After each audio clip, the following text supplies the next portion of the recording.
once the meeting starts. Yeah.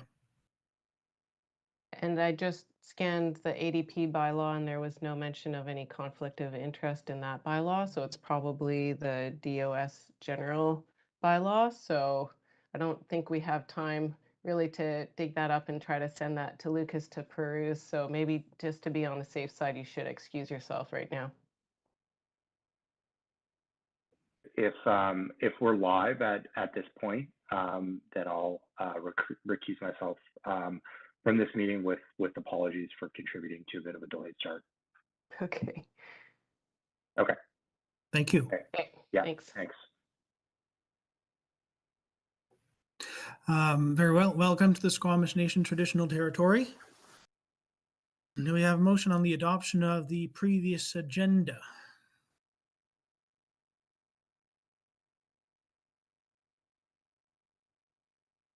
First of all, has everyone read and are any changes required to the previous meeting's minutes? We need to adopt the agenda before the minutes. Mm-hmm. Okay, great. 2 seconds. I think I can do that. I'll second. Just aye for everyone in favor. Nays, vocalize if you're opposed or you have an issue with the agenda. Great, we're unanimous. We can move on.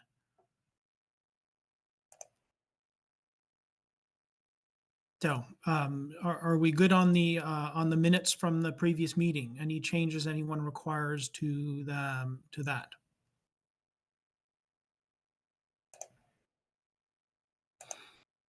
No, great. Can we have a motion for adopting? Thank you, Sarah. Second? I'll second, Charles. Great. Are we all in agreement? Ayes?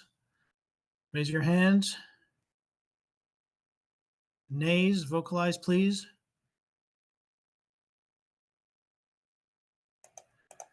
By the way, yeah, everyone has cameras on, so we're good. All right, we're unanimous on adoption of last last meeting's minutes.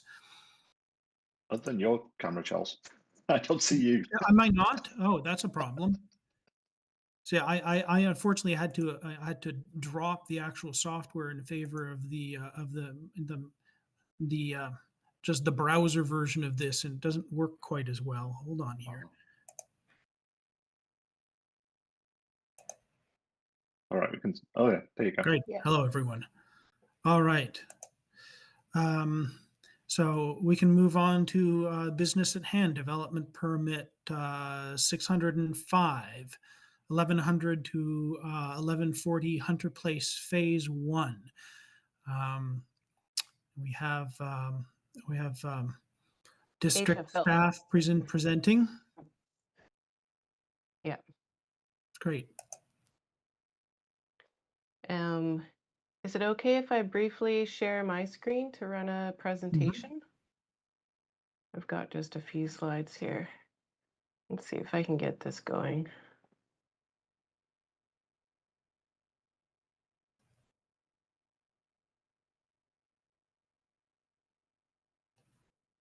Okay. And how do I get rid of it? Okay, great. Can everybody see my screen or can someone let me know? We can. Great. Okay. Good afternoon, panel members. My name's Asia Philp, planner with the Community Planning and Sustainability Department. I'm going to give just a brief intro on the Hunter Place project, and then I'll pass it on to the applicant team. So this is a DP application for phase 1 of a 3-phase mixed-use development.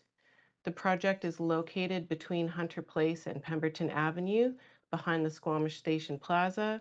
It's situated between the CN rail line and Highway 99. We did a comprehensive development rezoning process from 2018 to 2022, and this comprehensive development zone 99 sets out the parameters for the development, including the siting, size, height, mass, and massing of the buildings. The project falls within Development Permit Area 3, our universal guidelines, as well as Development Permit Area 6 for the Mamquam Blind Channel. So there's a total of 5 buildings proposed that are done over 3 phases. The buildings are interconnected via courtyards. They're all located on top of a partially sunken parkade. Phase 1 covers the 2 southwest buildings, which are accessed off of Pemberton Avenue. And Pemberton is going to be raised to match the grade of the adjacent rail line, as well as flood construction level. And this will set the public courtyard areas at the same grade as the street. And we negotiated through the rezoning process. The applicant has to provide a bunch of community amenities, as well as a bunch of infrastructure improvements. And a few of these are highlighted here for you. There's play structures, childcare facility, active transportation connection, and affordable housing were all negotiated amenities. So staff have conducted a review against the DPA 3 and 6 guidelines. We found that the development is not meeting all of the applicable guidelines. There's a full breakdown in the staff report in attachment 1, and we appreciate ADP providing feedback on, firstly, the commercial storefront facades. So DPA 3 speaks to having a human scale of development in the lower stories and avoiding large blank walls. And staff are seeking comment on the connection of the commercial units into the public courtyard spaces. And secondly, the courtyard spaces themselves. So DPA 3 speaks to outdoor amenity spaces fostering social gatherings and play. And staff seek ADP comment on the activation of these courtyard spaces. And lastly, staff appreciate the panel's review on all things related to accessibility, including the pedestrian routes and the seating in the public spaces. So I'll wrap it up there and I'll pass it along to the applicant team to do their presentation.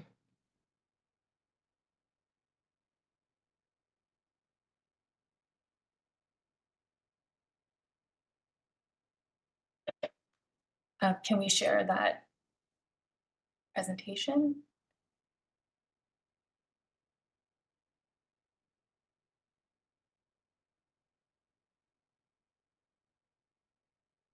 I'll just start by introducing myself. I'm Jane Song with AKA Architecture and Design. I'm joined today by other members of the team, including Andreas Kaminski and Emily Rankin, also from AKA. Our landscape architect is here, Dylan from DKL, and our client team also, Mike and Paul both are on the call today, the meeting today.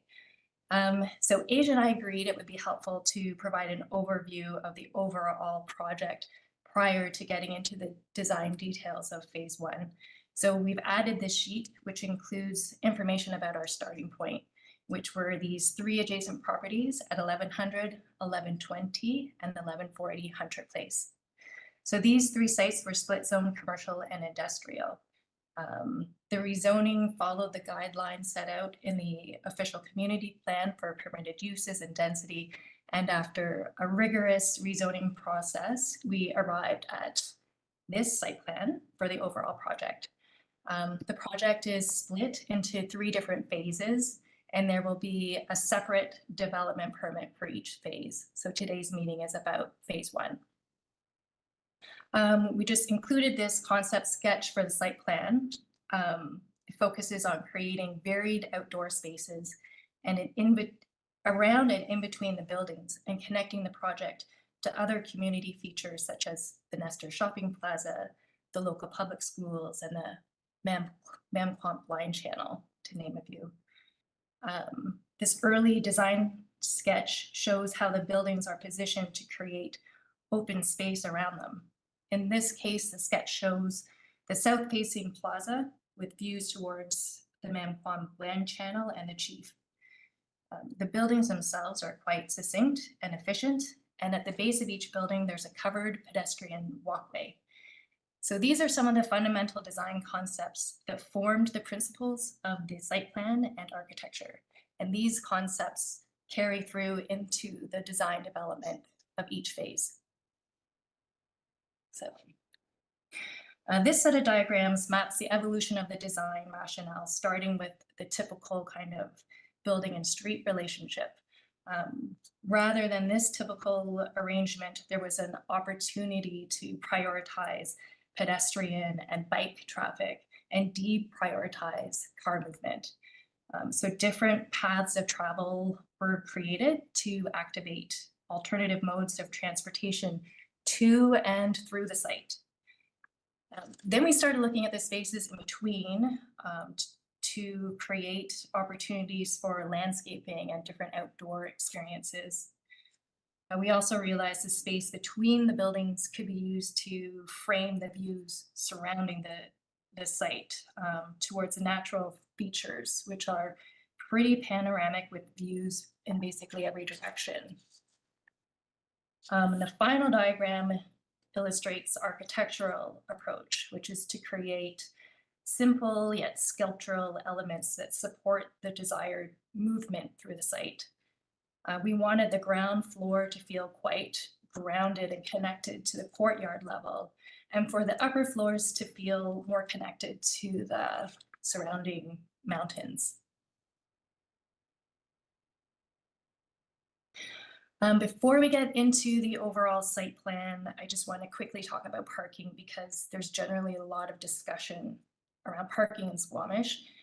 For this project, every phase has its own underground parkade, which either meets or exceeds the parking requirements of that phase. So for example, all of the parking required for phase 1 is provided in the phase 1 parkade, and the same goes for phases 2 and 3.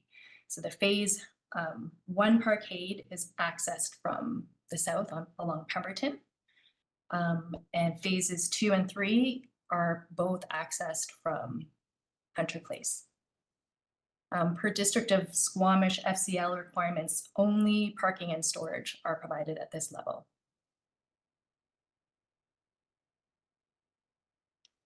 Okay, so this is the ground floor plan of the overall scheme, or the courtyard level. The parkades are located here again on Pemberton, and then 2 along Hunter Place. Cars will be able to access the project from Pemberton Avenue, Hunter Place, and also along the eastern property line, where there will also be some surface parking. There's a dedicated bike path along Pemberton that connects to a multi-use path along the western property line. So the multi-use path traverses the entire length of the property and is intended to connect people through to downtown and to the public schools.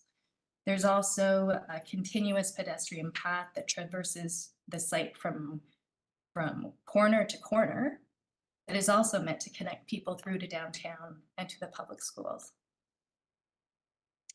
Each phase will have their own indoor amenity space for the residents, a garbage room, as well as commercial space. And I should mention also that all those paths that traverse through are a minimum of 1.5 meters wide and usually wider.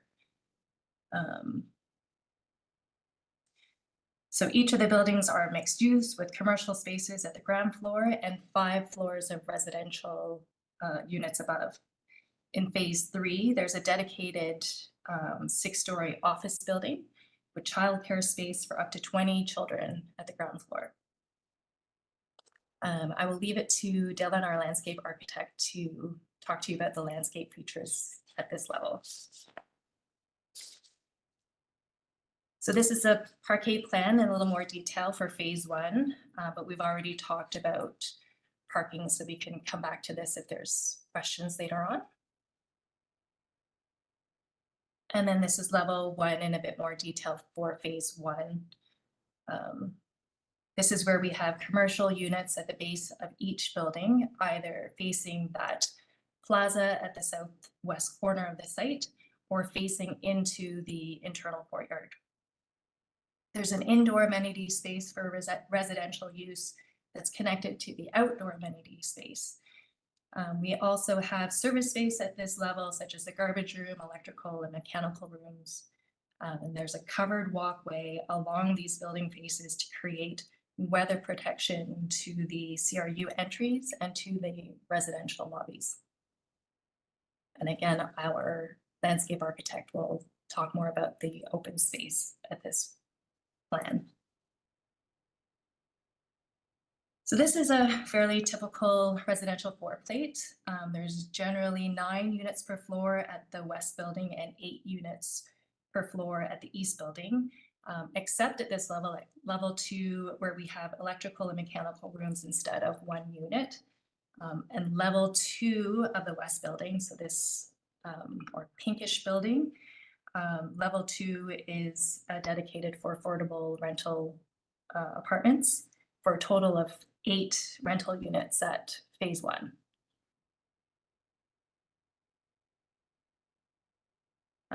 At levels 3 to 6, this is a typical floor plate. Every floor, including the second floor, has an adaptable unit. So there's a total of 10 adaptable units at phase 1.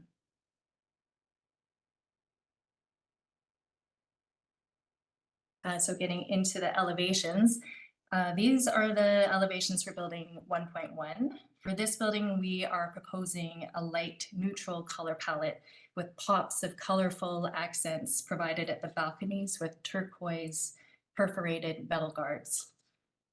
At the commercial courtyard level, the covered walkways are defined by a series of columns that are clad in ceramic coated fiber cement panels with a smooth finish. The face of the building uses ceramic coated fiber cement panels that are textured with horizontal stripes. And we have a box of this material at the meeting. I know no one is really there in person, but it's all kind of there for viewing. So the intention is at the commercial levels, this same color palette will be used typically throughout the whole courtyard level to create continuity from phase to phase. Can we move to the next elevation? Yeah, so some more views of this first building. I can kind of see the amenity room on the north elevation, and then on the west elevation, that's the face that fronts onto the multi-use path. Next slide, please. At building 1.2, we have proposed a contrasting color palette with deeper terracotta tones. The perforated metal guards in this case complement rather than contrast with the rest of the building in order to create a more cohesive appearance at this building.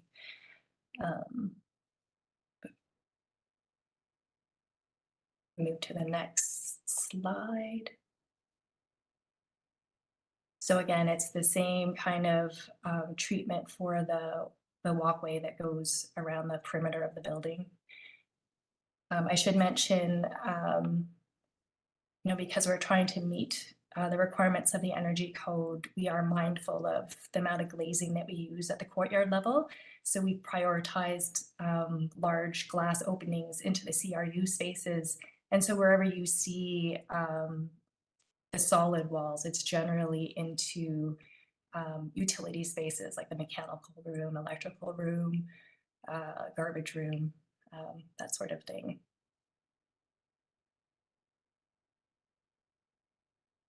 For the main cladding material, the residential floors, we're working with a custom metal cladding fabricator to create custom profiles for this project.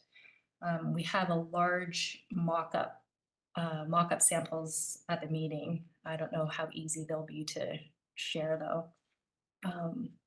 We have proposed 2 angled profiles that are basically the same but mirrored. We would apply these profiles in sections that alternate to create a varied, textured, and dynamic appearance to the building. By using the same color with contrasting profiles, there is a change in how the color is perceived depending on the direction of the light or the quality of the light. For example, on a sunny day, the shadow lines will be quite pronounced and the contrast between the 2 profiles will be more obvious. On a cloudy day, when the light is diffused, the shadows will be more subtle and the building will appear flatter. And we like the idea that the building appearance fluctuates throughout the day and also along with the weather. As a practice, we do like to use metal cladding for its durability, but also because of Squamish's industrial history, we consider it to be an appropriate choice. The custom profile adds a little more nuance and expresses the play between light and shadow, which we think captures the moodiness of Squamish's microclimate. Here we have some views. I think these are all part of your packages. This is the view of the white building, building 1.1 and 1.2, which is terracotta. These are taken from the southwest plaza. In the first view, you're looking across the plaza from building 1.1 towards 1.2. In the second view, you're looking into the plaza, and you can also see the dedicated bike lane along Pemberton Avenue, as well as the multi-use path along the western property edge.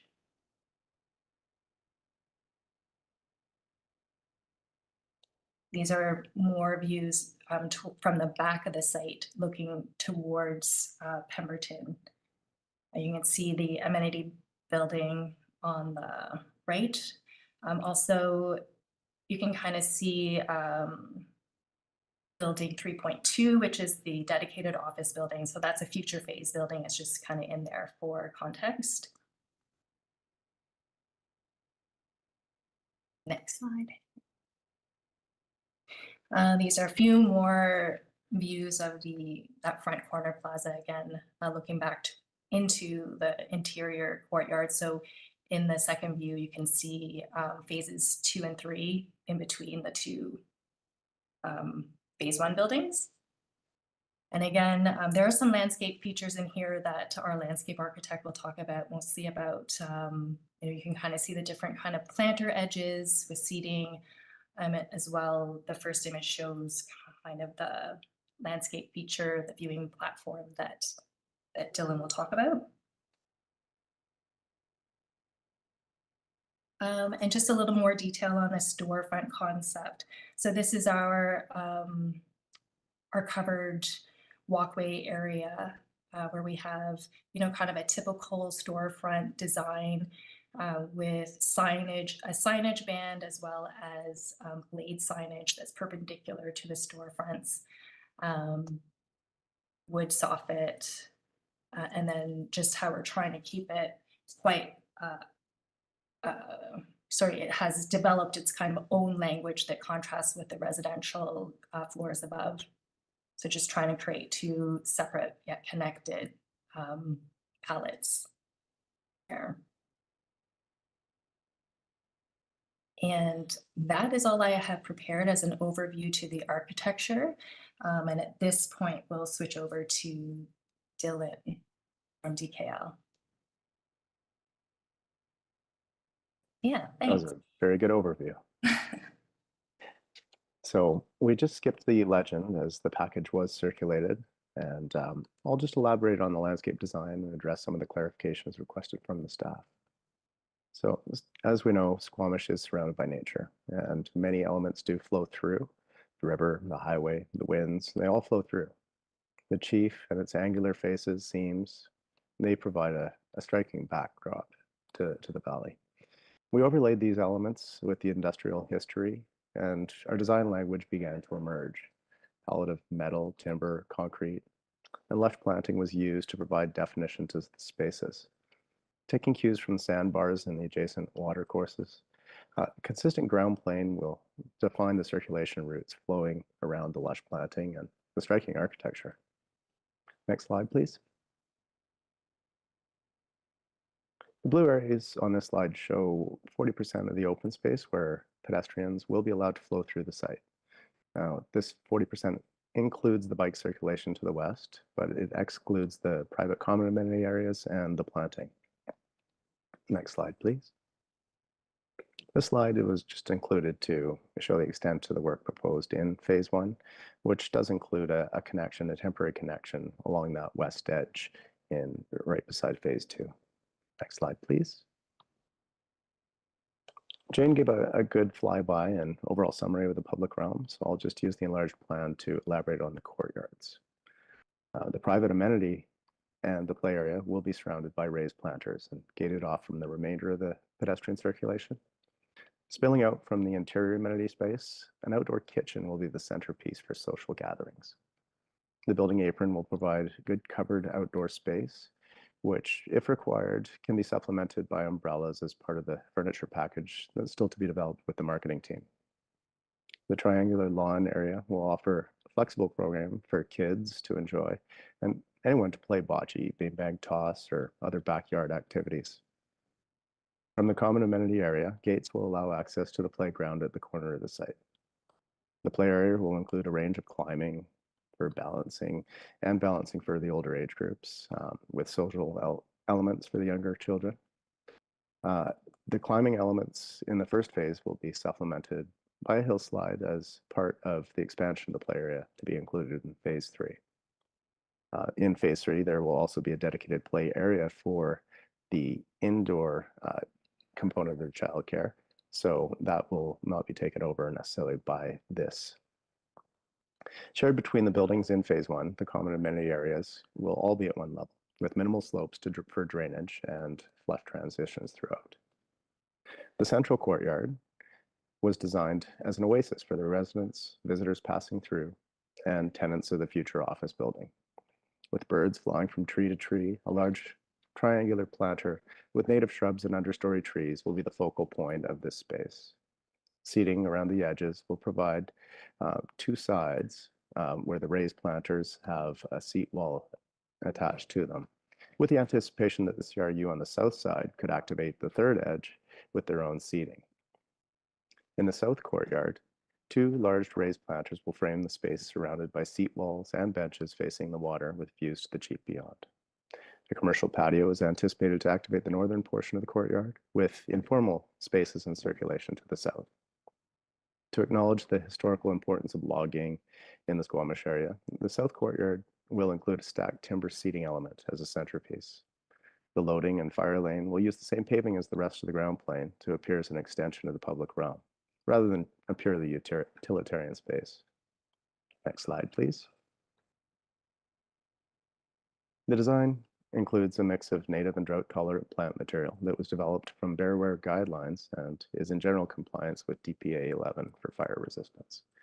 The range of planting will be predominantly evergreen, offering seasonal interest and bird habitat throughout. Next slide, please.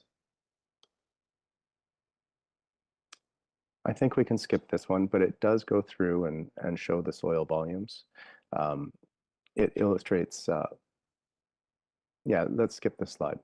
It'll be shown in the sections. So you can see in the sections that the landscape beds are mounded to achieve the soil volumes required by the trees and the planting. Because the whole thing is on parkade, we do have to raise the planters, and that creates opportunities for lighting, seating, and a number of other things. The sections also show the timber seating element that will be developed during our working drawing stage. Large timbers will be staggered to provide a range of seating opportunities at various heights. Some of the wood seating nooks will provide face-to-face social spaces, while others will allow to feel more secure and isolated from others. Next slide, please. Lastly, I'll quickly walk you through the details to highlight some of the accessible features being used and just show some of the typical assemblies that are proposed. So generally, it's a concrete assembly, and we've got the clay surface, and then we've got raised planters, which will vary in thickness. Next slide, please. We're looking at doing custom timber benches on metal and also some concrete seat walls with benches mounted on top. And you can see there's arms in gray there. Now we'll strategically use those for skateboard deterrence and also to allow for an easy letdown for someone who has accessibility challenges. There's also areas throughout the site that allow a wheelchair to be seated beside one of these areas. Or if you are in a wheelchair and want to get off, you can easily slide on. Next slide, please. That's just a typical tree planting detail I think we can skip. And I'll just leave you with what we're proposing for the range of activities here. So we've got the social seating area for the little kids, and then there's a range of climbing elements that will be provided for the older age groups. So I'm happy to answer any of your questions about the design. I look forward to the panel's comments. I'll turn it back to Jane, and if she has any final comments, she can close out the presentation. Thanks, Dylan.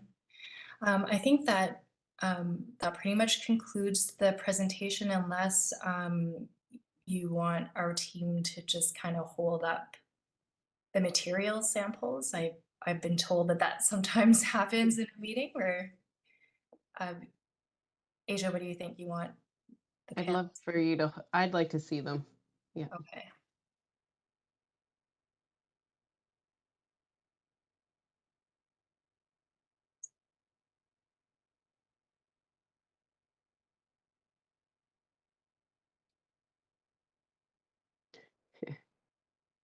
So we do have a tray that includes all of the material samples. So it's a pretty simple palette. I know, Emily, you want to start with building one?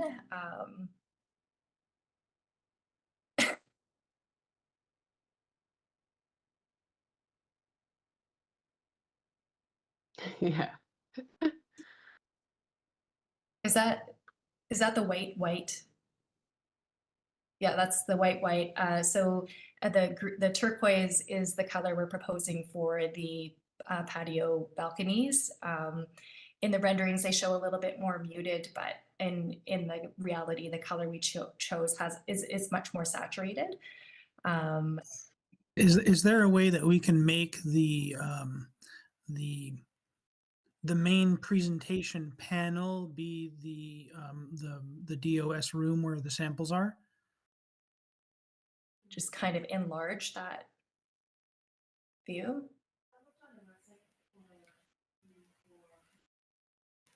Stand by. Well, yeah, I don't mean zoom the camera. I just mean make it the entire screen. focus, the large screen for the presentation. Because all I'm seeing is just a tiny little postage stamp image in the corner.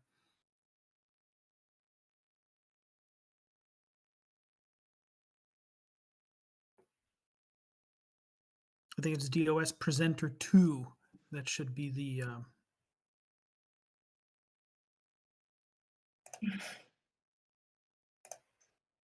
Unfortunately, that's not possible, Charles. It's a special camera, so it doesn't work that way. Okay.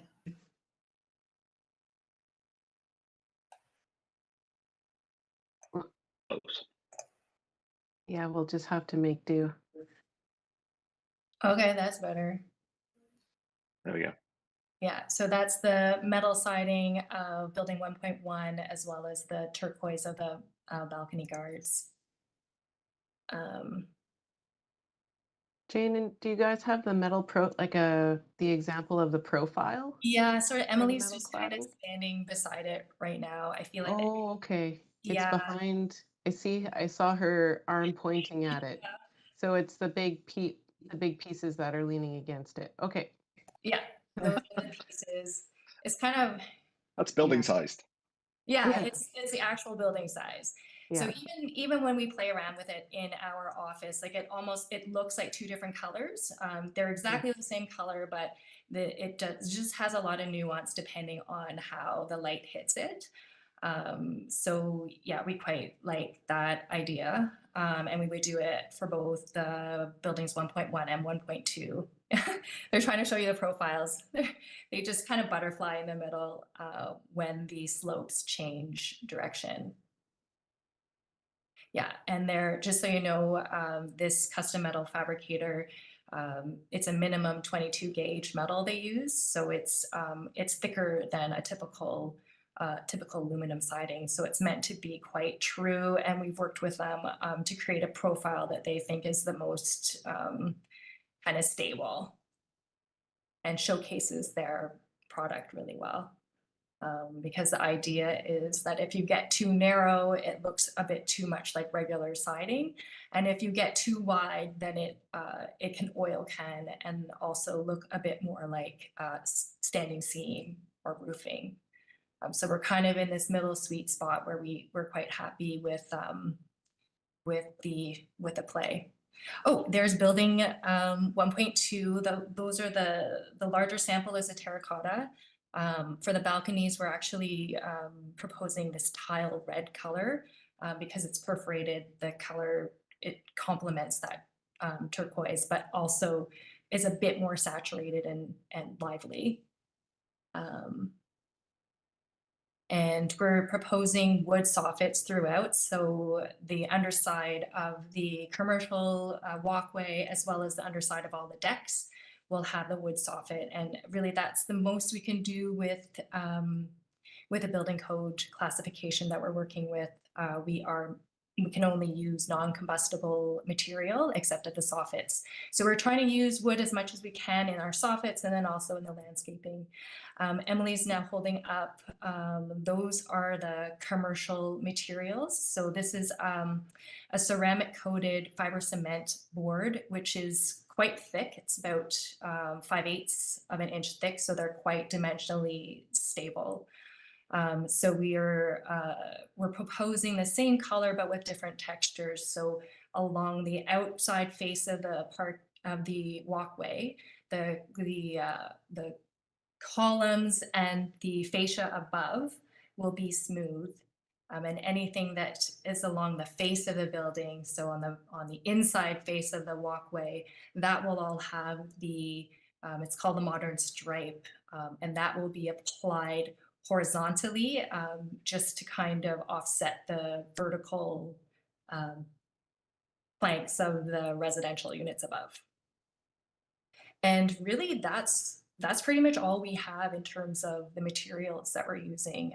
We're just trying to keep it very simple, and the focus is more on the geometries that we're trying to create. And also, just kind of allowing, we've allocated so much space to the courtyard that we really want that to be the focus and create most of the animation. So even the commercial spaces are more of a backdrop to the landscaping, because we do feel that relationship, rather than a typical storefront streetscape, we have something a little more unique here, which is that courtyard space and just allowing that to be the main focus. And that is the end of the presentation. Thank you very much. As we usually do, we're going to move to having each of the panelists ask, questions or clarifications. I'm going to try and pick an order here. First of all, do we have anyone in person at district in the room who's a panelist? All right. So I'm going to ask John, how about you start? Hi, thanks, Charles. Thank you for the presentation. That was great. And thanks for putting together this package for us. Just a couple quick questions for clarification. So the play area I guess that's like the northeast corner, is that, who's that play area for? Is that available to like visitors who might be just coming through the site or shopping? Or is that going to be gated off for building residents only? Yeah, I briefly touched on that, and it is to be gated off so that it's for the use of the residents. Now, if they're invited by someone who lives there, then guests can obviously use it as well. But the whole idea is to be proximate to the outdoor entertaining area, and a quick little passage through two sets of gates will allow someone to transition from one space to the other. Okay, thank you. Yeah, so there's sort of a private outdoor amenity area, the private playground, and then the private indoor amenity area all along the north edge there. That's right. Okay. All right.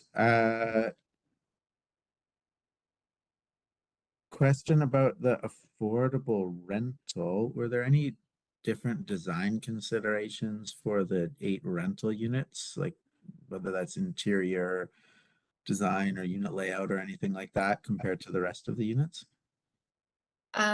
So when it comes to the affordable rental units, they are exactly the same layout as the units above. We've also worked on, and this is a condition of, I don't know if it's a rezoning, I think it is a condition of the rezoning where we have a variety of housing types within the affordable units as well. So it's not just one single unit type that's repeated, but there's a range. So from studios to 3 bedrooms. And the interior finishes and appliances and so on, are they kind of the same as in the other units, or are they different? We haven't actually developed the interior design specs at this point, but really the entire layout is meant to be the same. But I can't speak to the finishes at this point.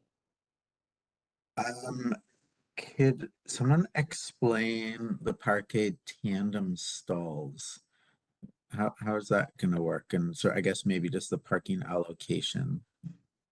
Sure. So basically in the phase 1 parkade level, this is the one phase where we actually have an excess of parking, which is kind of unheard of in Squamish. So where we have tandem spaces, those are actually the spaces that they're in excess of what's required per the parking bylaw. And so the idea is that those would be allocated to the 3-bedroom or 2-bedroom residents only.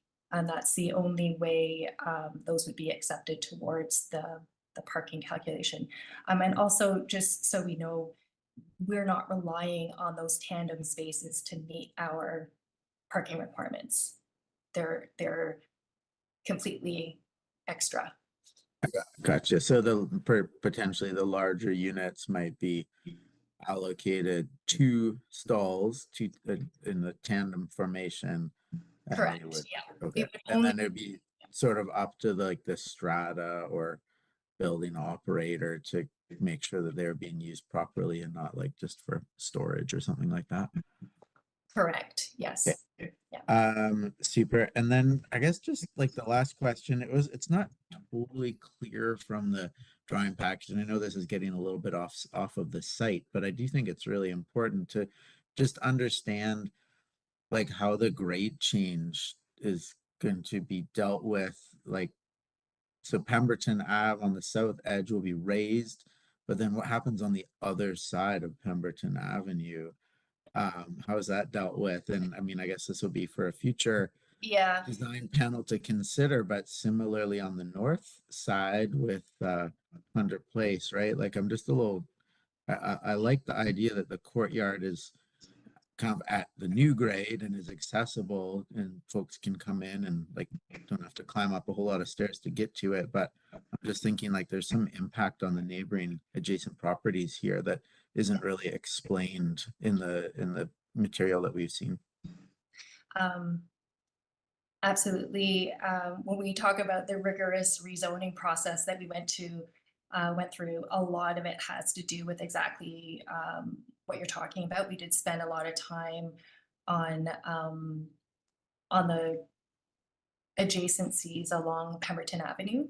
So yeah, I don't think we weren't ever shown this at rezoning stage, so it would have been helpful for us to understand that a bit better. Yeah, so there is as part of the rezoning process, there are a bunch of materials, and I think we worked with engineering as well as owners of the adjacent sites to develop a strategy. So basically, along Pemberton Avenue, along the railway crossing, that road elevation is already quite high. So you don't need to raise it that much more to reach 5 meters. And by the time you get to our site, you're actually already at 5 meters with an acceptable road slope. And I can't remember exactly what that slope is. Let's say 6% or something like that to get you to 5 meters. So all of phase one, all of the frontage along phase one is built at that 5-meter road elevation. And when you get to phase three, that frontage is where it starts to, so I think the first half of it is at 5 meters, and then it ramps or slopes down to meet existing grade at the eastern half or the eastern portion of Pemberton. And that's to allow those neighboring sites to, continue to access their properties. So that's the intention there. And, we did go through that process with engineering to determine that that was an acceptable approach.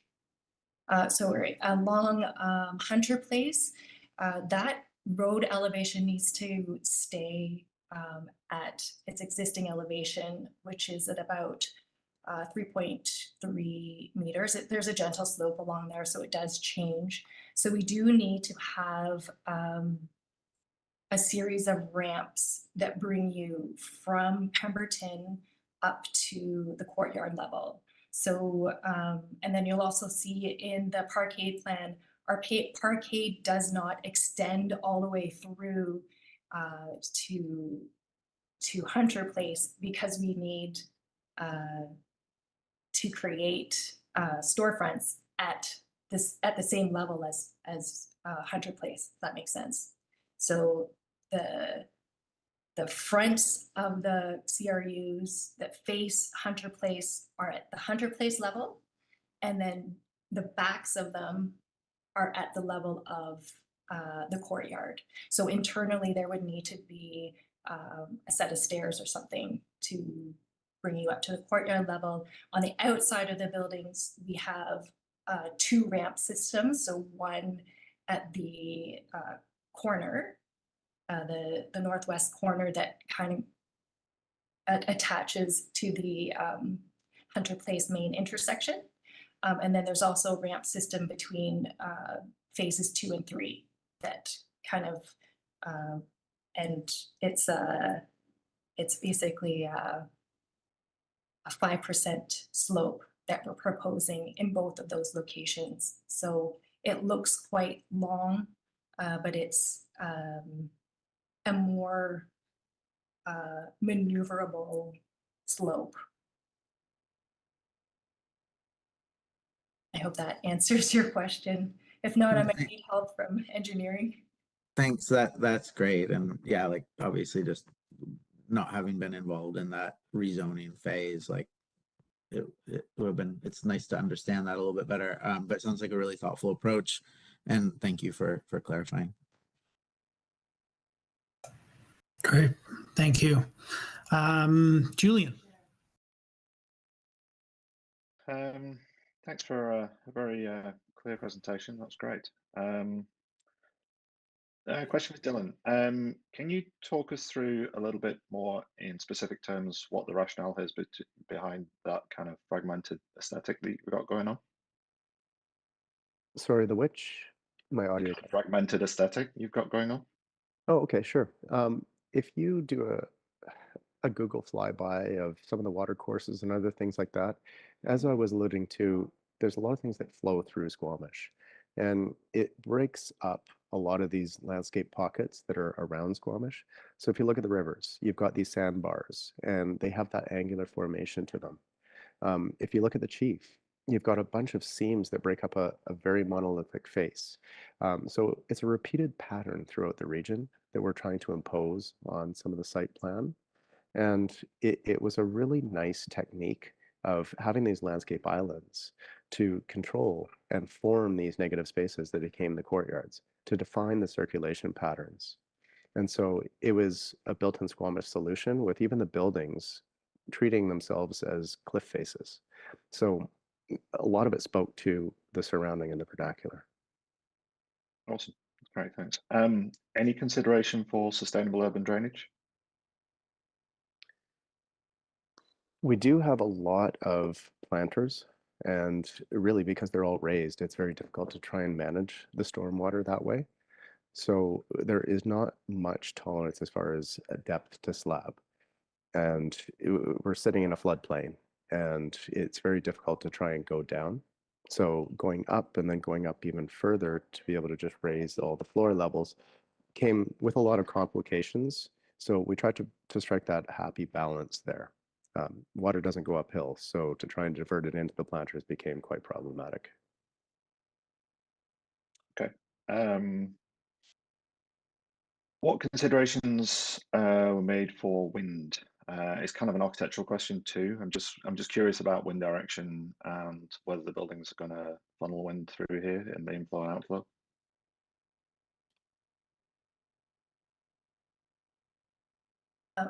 That's a great question, Julian. I feel like with this strategy of the arcade, I mean, usually the wind, as I understand it, comes mostly from the south, but it does change direction at times too. So what we have, Flip-flops yes, on a daily basis.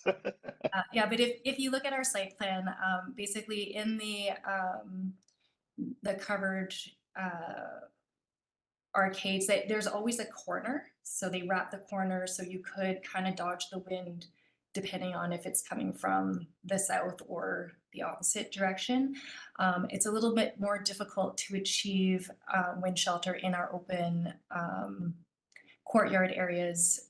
You would essentially, I mean, my experience of the wind is you kind of really need to be up against a building face in order to kind of be sheltered. So that's why, you know, the arcade is there, you know, up against the courtyard. So there is at least a place where you can duck out for a Get bit. some respite. Yeah. Okay, that's it for me. Thank you.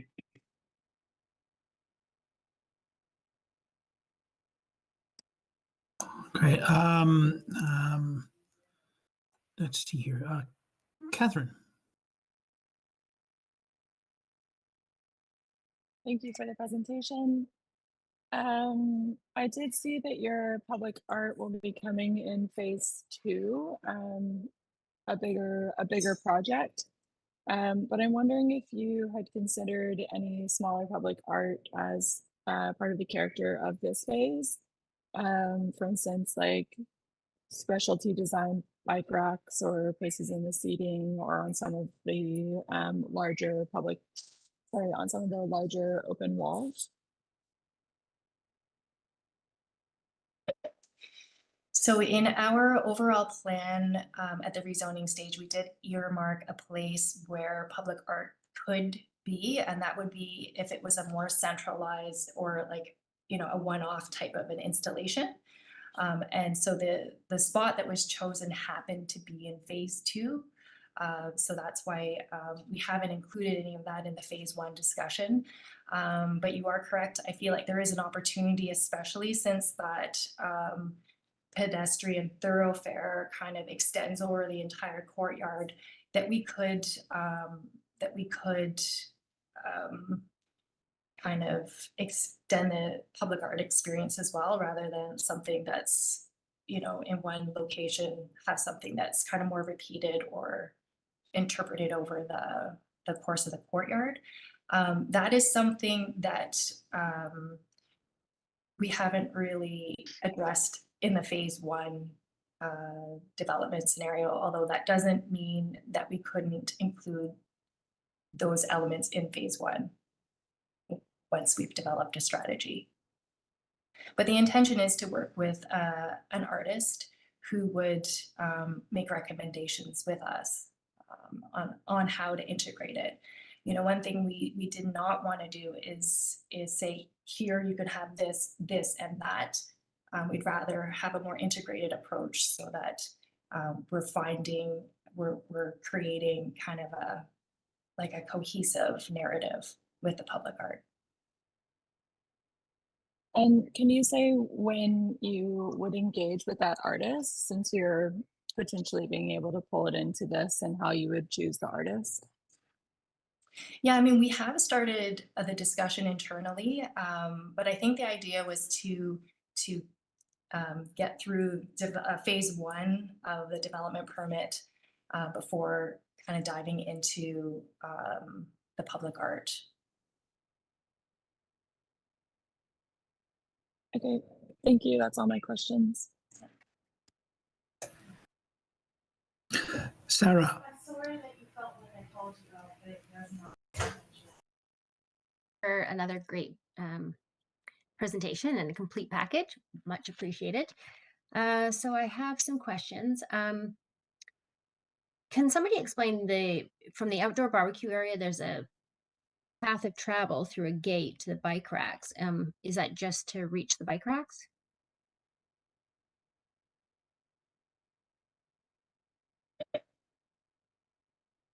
To the north or to the south? That's to the, Building 1, hang on, let me just, yes. Yeah, I think it's building 1.1. yeah, building 1.1 from the outdoor kitchen back towards the main entry. There's some bike racks in between, but there's a gate and a fence there. And I'm just trying to understand, is that just to access the bikes, or is it somebody going to walk across the lawn through Well, the really, raised bed? Just understand what it's about. sure, yeah. The intent would be is you have gates to control access to that outdoor amenity space. And then the bike racks would be adjacent to the entry so that if somebody does visit, they need some short-term bike parking, that would be available to them. So we were trying to locate the gate at a column, and that was the nearest column. Okay, so there's not if somebody's coming and they're not going to go inside, but they're just going to go through the gate, they're meant to travel behind those bicycles. Is that correct?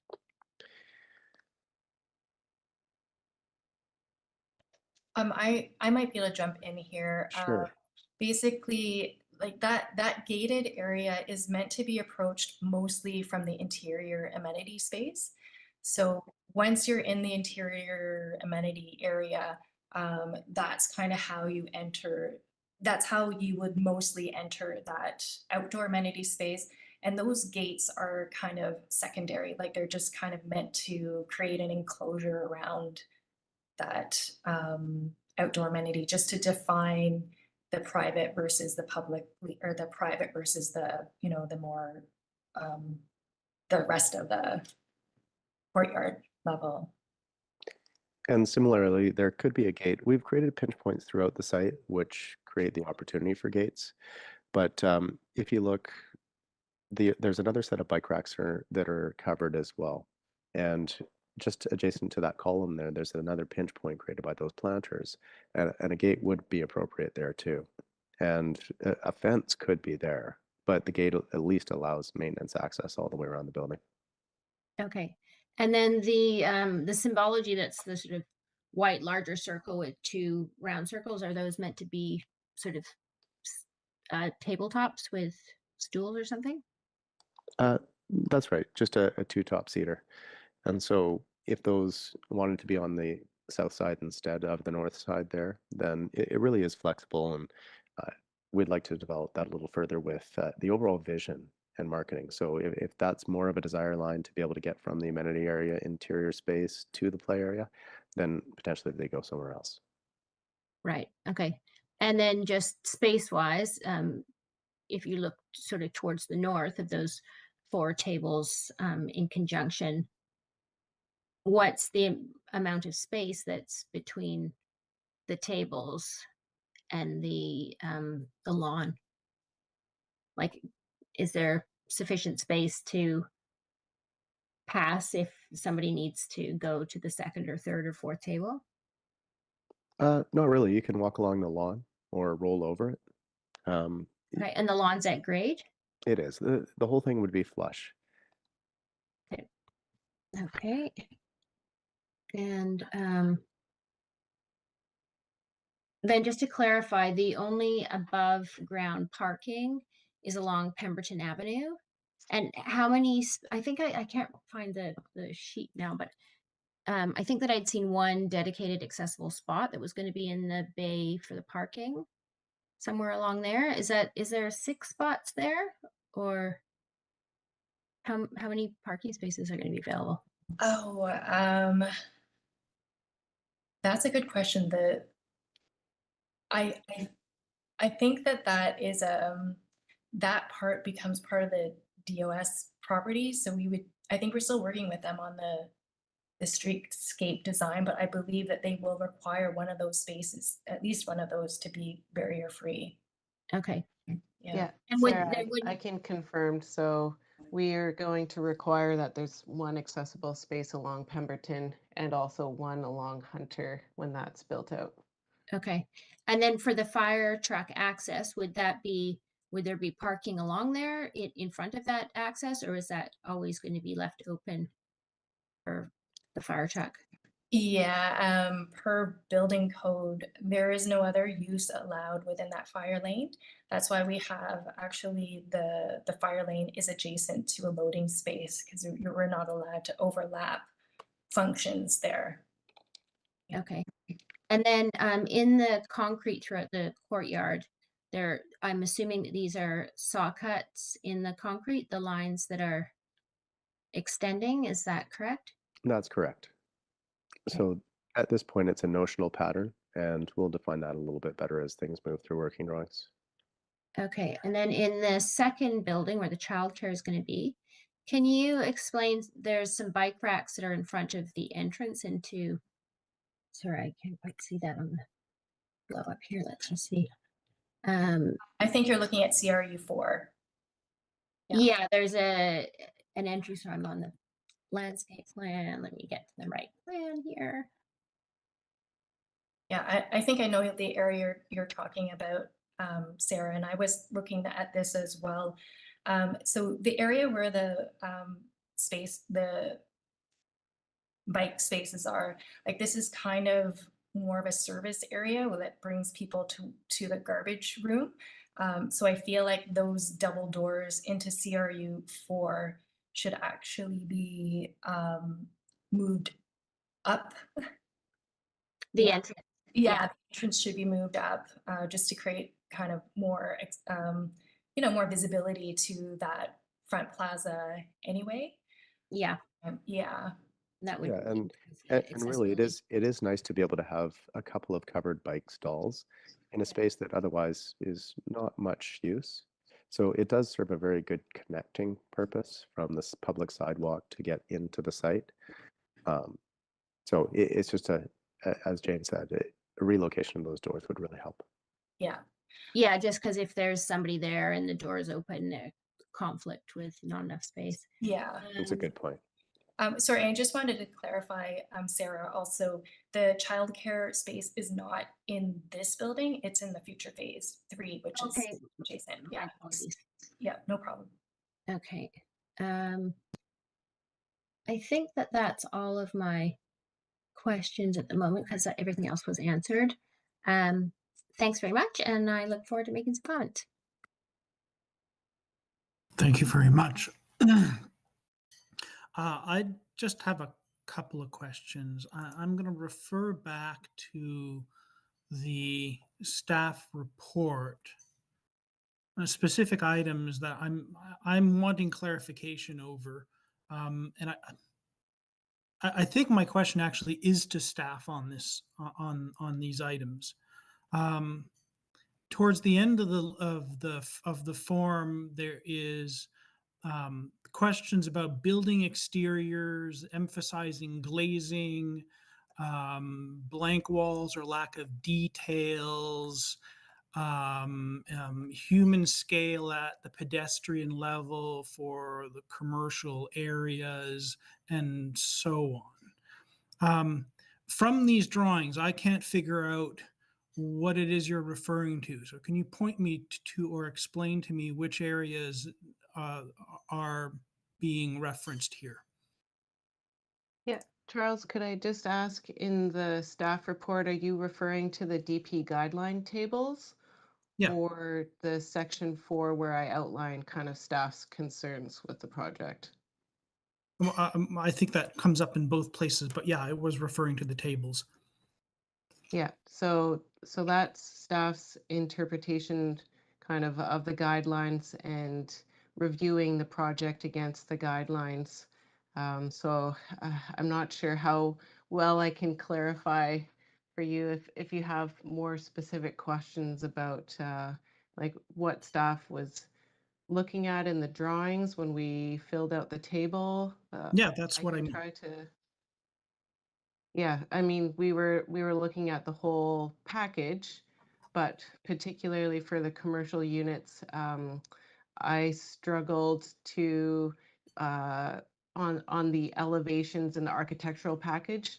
I struggled to determine what was glazing and what was concrete walls, even when I zoomed in really closely into the architectural package. So some of my comments came from a lack of clarity.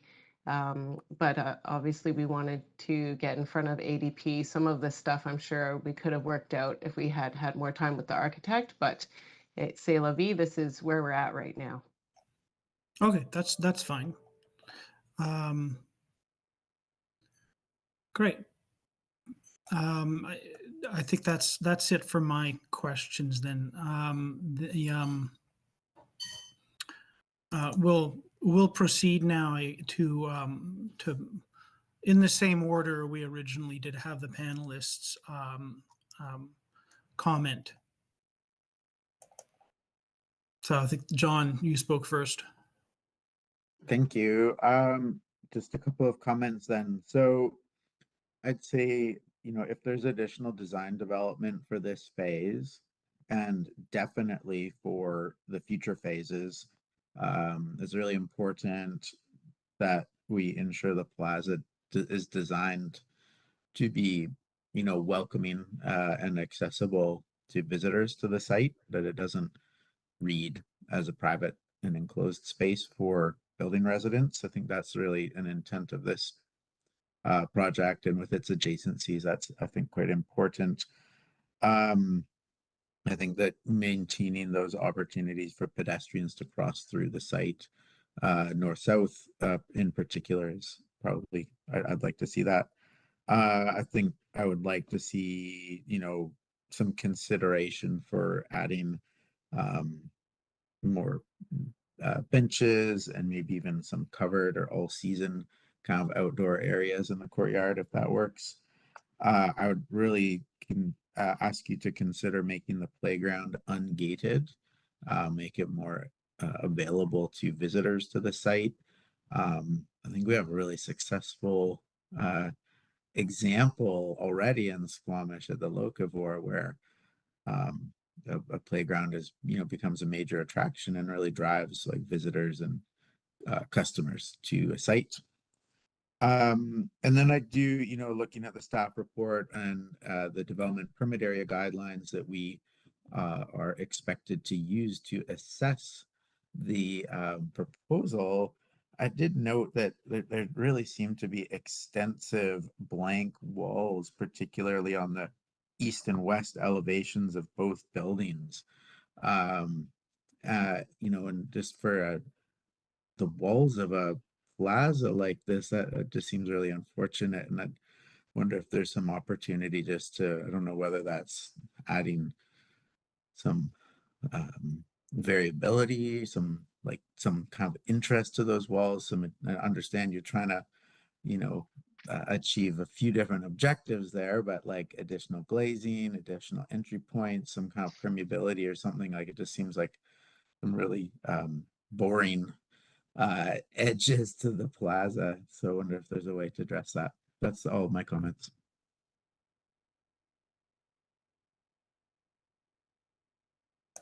Great. Julian? Thank you, Charles.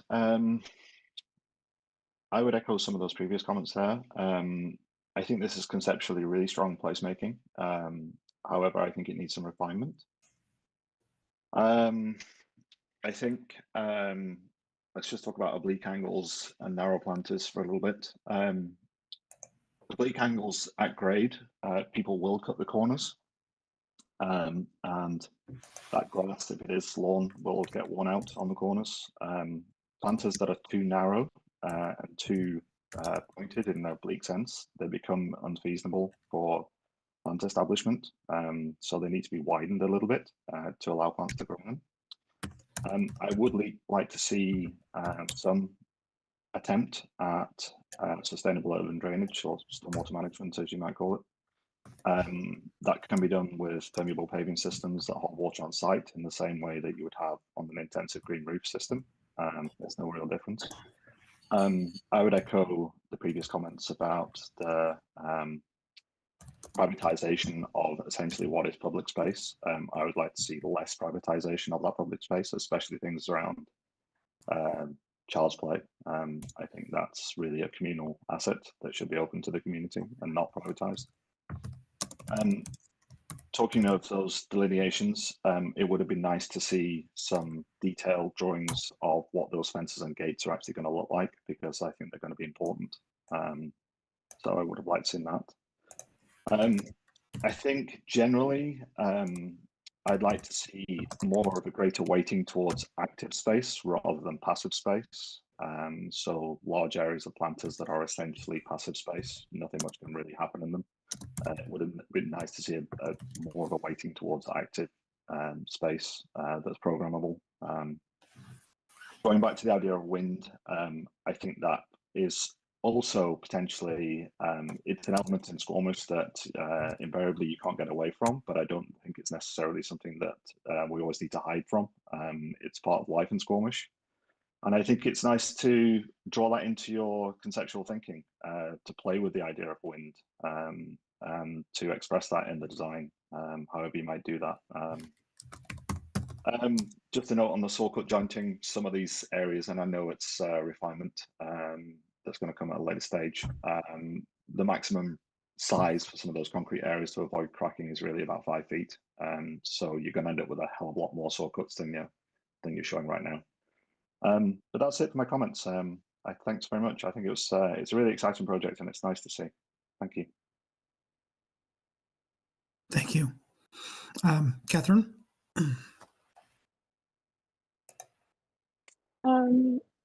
So my comment really would revolve around the idea that it seems like you don't have too much of a plan yet towards your public art component. It's a general, we'll put it in phase 2, but then you kind of mentioned maybe we can pull it into elements of phase 1. I think if that's going to be possible, then it would be important to start working with an artist sooner rather than later.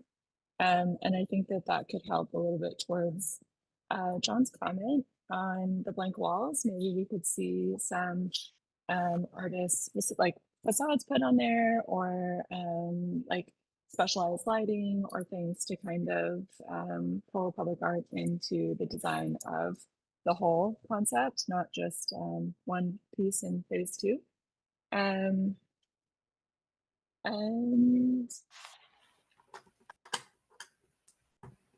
maybe that's in the walls, maybe it's in the seating areas, maybe it's in the bike racks, but I think that there are ways to pull some public art into more than just one kind of momentous piece in phase 2. And that's all for me. Great, thank you very much. Sarah? Overall, I think the project's going to be fantastic. I mean, there does need to be some refinement, and I echo the points of having some of the space a bit more public. And in fact, I mean, some of those, those 4 tables that are lined up, it might be nice to have, if you are gating off the kitchen, is to have it gated before that, so that those tables and seating are available for people to sit and have coffee and enjoy the space. I would encourage you to have not fixed seating, so that seating can be moved if somebody is a wheelchair user. With the wall seating, I would encourage you to have some with backrests. There might be an opportunity with the sort of stacked wooden element on the south side, is maybe you just decrease the seating depth, and you could utilize some of that stacked as a backrest. And then, in those scenarios that you are adding a backrest, is to have those, the arms available for anybody who would need that. I'd encourage you to move that entrance on the CRU 4 on building 1.2 north, so that there aren't going to be space conflicts when those doors are open. And then finally, though it's sort of outside of this scope, I would encourage you to look at the CSA B652 on adaptable and accessible dwellings when you're doing those adaptable units, just to look at those standards as well. And all in all, it looks great. Thank you very much. Great, thank you. I'm going to have pretty limited comments. I do think this may be one of the best projects that the panel has reviewed. Package is certainly complete. I find it interesting that it's a very subdued presentation. The renderings are almost kind of washed out and overlit. You're not overselling the project. I think it's going to look a lot better than it looks in a lot of these renderings.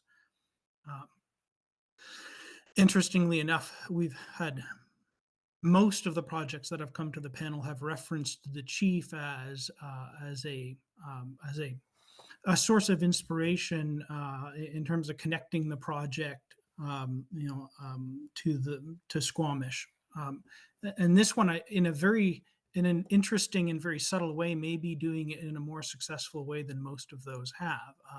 These buildings sit in the landscape in a very monolithic kind of way, and the actual detailing of that cladding, I think, produces some very interesting kind of textural references to the rock face. Yeah, really quite a wonderful little project. Yes, I'm going to echo John's comment and Kat's, and I think that to be clear. This building on the ground floor offers more glazing than most do, so I would not have pointed to that as being an issue, but I would say it would be nice, where we do have a piece of blank wall. Let's bring in something, joyous and entertaining and beautiful to look at, and get some art, some texture, some color on there. Otherwise, I think that's all I'd say. This project really, that I would like to see expanded on from a design point of view. I've taken a few notes about what the points are that each of us have highlighted. Sorry, may I, Charles? I missed one, Yes, certainly. one recommendation, which was at the top of my list. With the covered walkways, there's mention that it goes down to 1.48 meters at the narrowest point. They really should be 1.8. Is what CSAB 651 is now recommending. So anywhere that people need to pass each other, try as much as you can to get it to 1.8. 1.8 meters would be much better. That's it. Thanks. All right.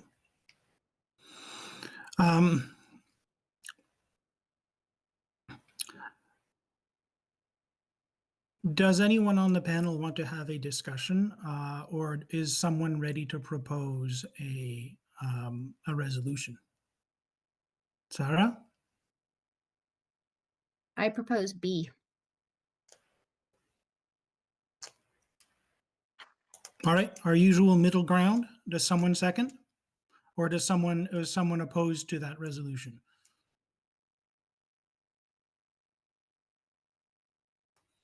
Seconding, John, thank you.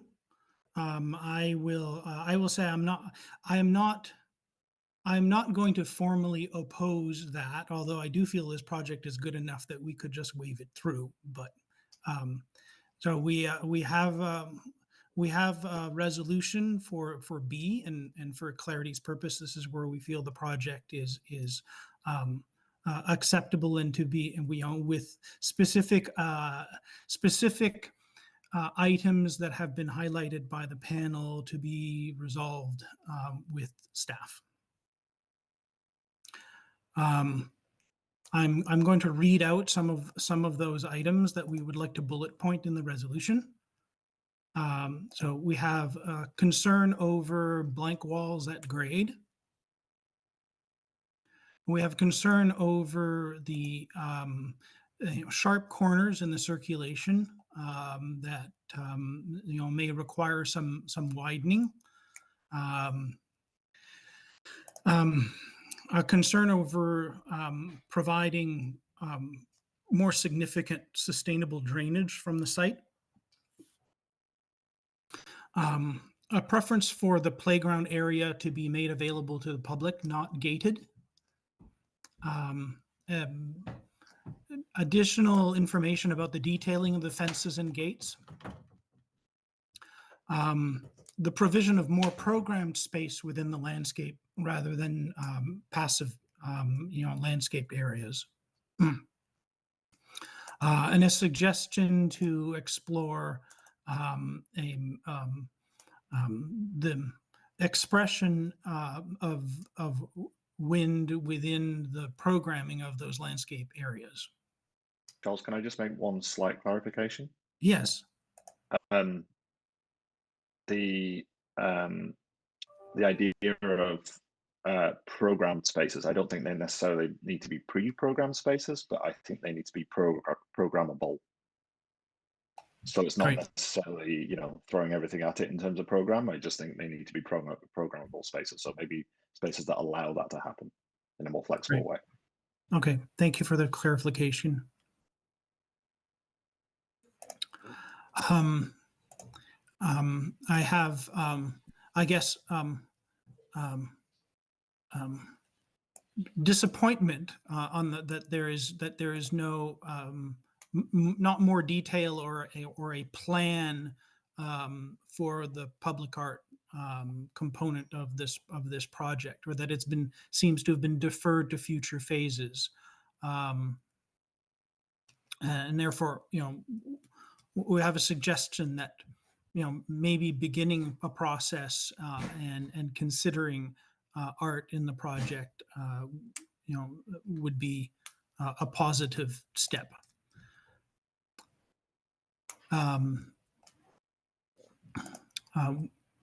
Again, from Sarah, we had sorry, I'm going to repeat a comment here about more of the exterior ground floor space be left in the public realm as opposed to being gated. And a call or a suggestion for applying CSA B652 standards in terms of accessibility. Did I miss anything? The B652 is exclusively about the dwelling units, about the adaptable dwelling units, as opposed to the rest of the units. And you missed the space requirements that CSA B651 has for passing space, which is 1800 millimeters, 1.8 meters. Right. Yes. Okay. As well as backrests. Some of the benches having some backrest. All right.